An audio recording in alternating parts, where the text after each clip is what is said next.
ایرانی صدر Masoud Pezeshkian نے واضح کیا ہے کہ ایران نے ہمیشہ مذاکرات اور مثبت رابطوں پر زور دیا ہے، جنگ کی خواہش کبھی نہیں کی۔ تہران میں ریڈ کراس رضاکاروں سے ملاقات میں مسعود پزشکیان نے واضح کیا کہ دشمن کے حملے ایران کو غیر مستحکم کرنے میں ناکام ہو گئے۔ بسیج سینٹرز اور فورسز پر حملوں کا مقصد ایران میں انتشار پھیلانا تھا۔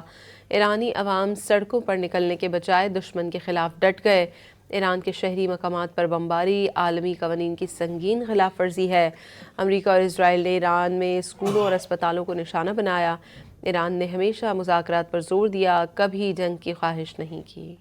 ایرانی صدر مسعود پزشکیان نے واضح کیا ہے کہ ایران نے ہمیشہ مذاکرات اور مثبت رابطوں پر زور دیا ہے، جنگ کی خواہش کبھی نہیں کی۔ تہران میں ریڈ کراس رضاکاروں سے ملاقات میں مسعود پزشکیان نے واضح کیا کہ دشمن کے حملے ایران کو غیر مستحکم کرنے میں ناکام ہو گئے۔ بسیج سینٹرز اور فورسز پر حملوں کا مقصد ایران میں انتشار پھیلانا تھا۔